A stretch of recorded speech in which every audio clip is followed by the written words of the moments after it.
अक़वाम मुत्तहिदा की पनाह गुज़ीन एजेंसी के सरबराह फिलिप लाज़ारिनी ने अरब रियासतों से गाज़ा की मदद के लिए इक़दामात उठाने का मुतालबा किया। फिलिप लाज़ारिनी ने गाज़ा में इंसानी सूरत हाल को तबाहकुन करार देते हुए वाज़ेह किया कि गाज़ा के अवाम ने हमेशा अरबों की हिमायत और यकजहती पर इन्हसार किया।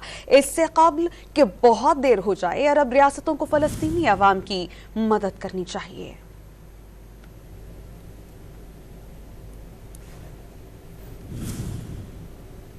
अक़वाम मुत्तहिदा की पनाह गुज़ीन एजेंसी के सरबराह फिलिप लाज़ारिनी ने अरब रियासतों से गाज़ा की मदद के लिए इक़दामात उठाने का मुतालबा किया। फिलिप लाज़ारिनी ने गाज़ा में इंसानी सूरत हाल को तबाहकुन करार देते हुए वाज़ेह किया कि गाज़ा के अवाम ने हमेशा अरबों की हिमायत और यकजहती पर इन्हसार किया।